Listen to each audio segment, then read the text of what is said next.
We already are authentic. You can't not be authentic. You're just not in touch with it. And we have all these defenses and all these mechanisms with which we keep from being authentic, like being nice all the time. It's not a question of jumping in, it's a question of uncovering through patient and compassionate, kind self-observation the way in which we're not being authentic. So one spiritual teacher says that liberation is not some great thing that you achieve all of a sudden. Liberation happens every time that you realize that you're not your personality.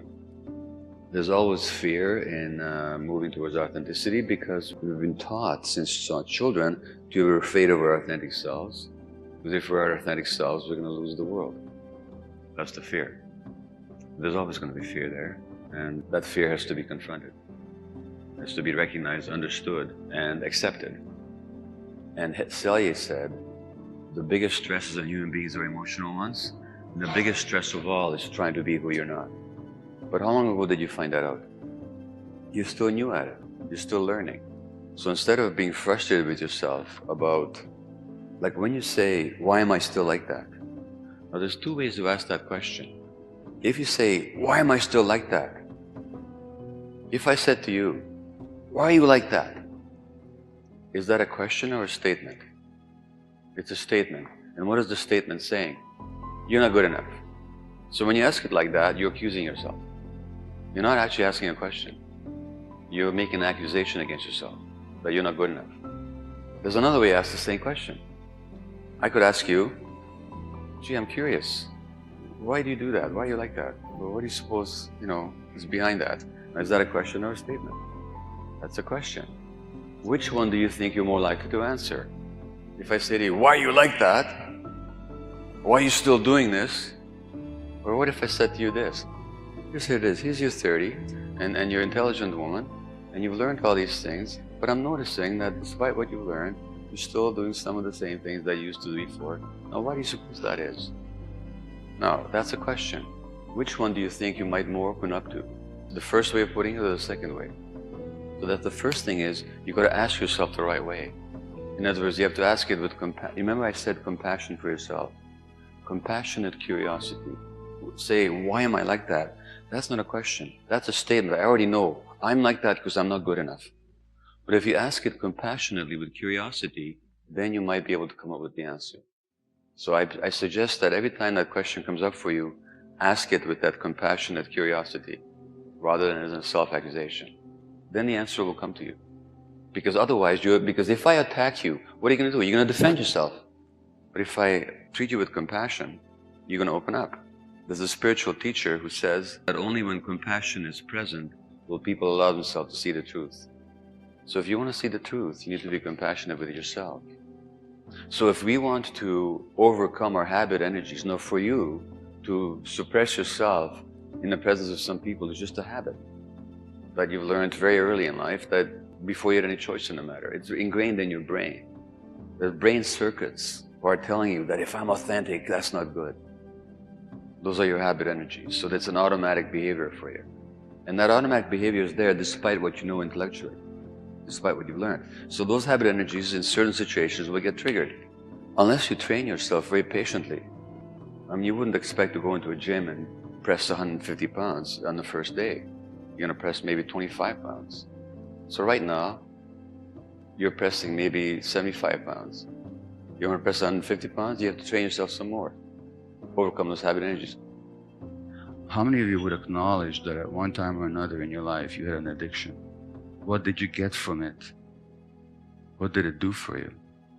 Temporarily, that you wanted or craved. What was the benefit, the so-called benefit that you got from it? Pleasure is something we all want. In fact, it's necessary for life. The real question is, given God's green earth and everything in it, why did you lack pleasure in your life? Numbing. When do people have to be numbed? It's when you go to the dentist. It's when you're going to have pain. So it's a response to pain. And comfort, again, is something that's a totally normal human aspiration. The problem is that you were in so much discomfort that you didn't know what to do with it. And so that we see that the addiction is not a choice that you made, nor is it a disease that you inherited. It was an attempt to solve a problem. The problem of pain, so you had to be numbed. The problem of lack of pleasure, of alienation, of boredom. The problem of discomfort. If we want to understand why you lacked comfort, why you lacked pleasure, why you had pain, we have to look at your life. And these factors always goes back to childhood trauma in every single case. This is what we don't learn. We don't learn that human experience is shaped, or human functioning is shaped by human experience in the world. Yet another study talking about pain that shows that people with adverse childhood experiences are much more likely to have chronic pain as adults. Now, I could go into the physiology of that. It's very straightforward, but nobody teaches you that. So all you see is a drug seeker. You don't see a traumatized person whose physiology is responding to painful childhood experiences. The difficulty that we have is that we have trouble understanding people with different formative experiences than ours. And precisely because, if I look at something like addiction, it really is a matter of a spectrum, and we're just about all of us are on the spectrum. But precisely because we're all on the spectrum, and we think we could deal with this in our own life, we say, well, why couldn't they deal with it? We're full of judgment. Why couldn't they deal with it? If you've never been profoundly depressed, you don't have an idea what it's like to be depressed. You have no idea what it's like to have life be utterly drab and meaningless and threatening to the point that you might even want to leave life, to the point of trying to kill yourself. Because it is on a spectrum, and we've all felt down sometimes. We've all felt alienated sometimes, but we snapped out of it. And we have no idea what it's like to be deeply into it, where choice no longer exists.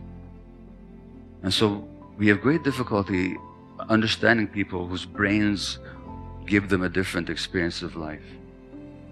If you look at what actually triggers stress, the significant factors that trigger stress are uncertainty, lack of information, and loss of control. Now, what happens in a culture where the economy is going on a tube, where decisions are made far away by people who don't even know you and you don't know who they are, and your life is very much affected by these large forces over which you have increasingly a sense that you have no control or even influence over, well, that means a lot of people are going to be stressed. A lot of uncertainty. A lot of people are going to be stressed. And that stress then will lead to addictive behaviors. That stress then will lead to parents passing that stress on to their children. So stress has three components, and this is maybe the takeaway. There's the external event called the stressor. It depends on the individual of how they perceive and experience a particular event. So the first component of the stress reaction is the event. The third and final component of the stress reaction is the physiological stress response, with the adrenaline, the cortisol, and the nervous system, and the gut, and the heart, and really the whole body. But in between the external event and the physiological reaction is what we can call the processing apparatus. And the processing apparatus is you and I, with our particular interpretations, our beliefs, usually unconscious interpretations, unconscious beliefs, internal and emotional dynamics that we have no control over, until we become conscious of them. So that really the whole point of this talk is to become conscious of what's happening inside us. But you see, we all tell ourselves these stories, and these stories often run our lives. And to the extent that they're unconscious, and to the extent that we keep suppressing ourselves for the sake of attachment, for the sake of being accepted and loved and respected and accepted by others, and we're disconnected from our true selves, to that extent we're stressing ourselves, and to that degree we're actually making ourselves sick. And from that point of view, illness comes along to teach you something. Now, I'm not inviting you to get sick to learn this lesson. Nobody wishes that on anybody else whatsoever. What I am saying is that when illness does come along, or when they did get sick, rather than just simply see it as a calamity to battle against, they also saw it as an opportunity to learn.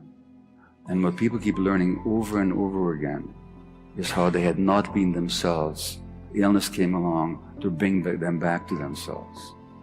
That's what they keep learning. Nobody should be a passive recipient to anybody else's care.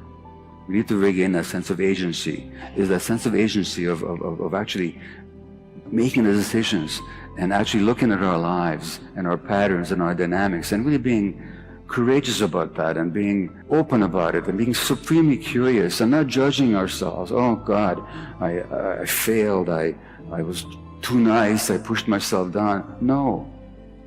But ask yourself, okay, why was I doing that? And do I really need to do that? Am I still really that infant, a young child, who needs to choose attachment over authenticity?